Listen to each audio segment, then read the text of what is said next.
Ensemble dans le cortège, porte-drapeau et jeunes, derrière eux les officiels. Ensemble, ils rejoignent la place du Général de Gaulle pour l'inauguration de la borne voie de la 2e division blindée du serment de Koufra. Un projet mémoriel auquel la commune de Lampertheim a souhaité participer. Ça rentre pleinement dans notre devoir et notre travail de mémoire. Notre devoir dans le sens où il faut commémorer, honorer, se rappeler, se souvenir.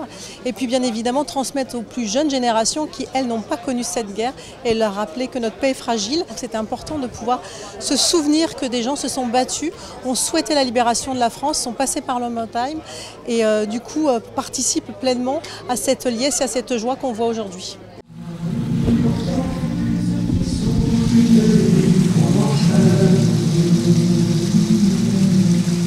Comme un symbole, ce sont les jeunes qui relatent le serment de Koufra, en Libye, où les armées françaises repoussent les Italiens en 1941. C'est la première victoire de nos armées, sous commandement français, après la terrible défaite en 1940. Le colonel réunit le lendemain ses hommes dans le fort et fait hisser le drapeau français.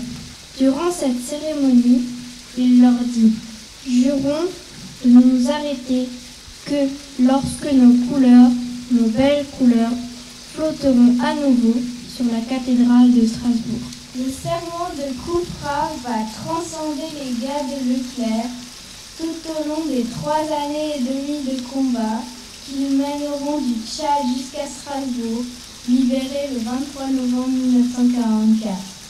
Utah Beach, en Normandie, c'est ici que la 2e division blindée du général Leclerc et les Américains ont débarqué le 1er août 1944. Du sable de cette plage, les jeunes de Lampertheim en ont déposé au pied de la borne en guise de baptême. De Saint-Martin de Varreville, la 2e DB a parcouru 1095 km jusqu'à Lampertheim, qui n'était pas initialement sur le trajet prévu par le général Leclerc.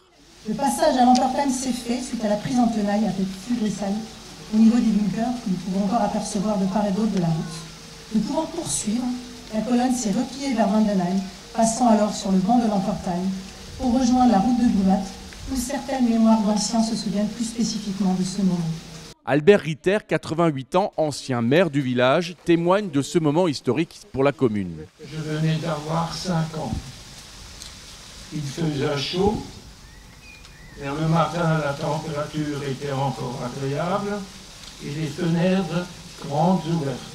Voilà que j'entends le rythme saccadé de soldats marchant avec leurs godillots cloutés pour entrer dans le village. J'ai pris une chaise en la plaçant contre le rebord de la fenêtre et ma mère qui voulait m'en empêcher n'avait aucune chance. Par les volets entrouverts, je voyais ces soldats équipés de la tête aux pieds. J'étais émerveillé. Lampertheim est la 170e commune de France depuis 2010 qui a souhaité s'inscrire dans ce relais mémoriel proposé par l'association de la Maison des Anciens de la 2e DB. J'avais dit 180 pour le 80e, mais je pense qu'on va le dépasser. Il faut convaincre les maires, il ne s'agit pas d'imposer, il ne s'agit pas de faire du nombre pour faire du nombre, il s'agit de mener un projet de partenariat et que dans les communes, ce relais mémoriel soit assuré, vraiment rassuré. Cet événement historique à Lampertheim s'est déroulé sur 3 jours. Projection du film De Gaulle, mais aussi exposition de véhicules de toute échelle, costumes d'époque, animations, conférences et la commémoration de l'appel du 18 juin, ponctuée par l'inauguration de la borne. La borne du serment de Koufra trônera place du général de Gaulle, un symbole de paix et de mémoire.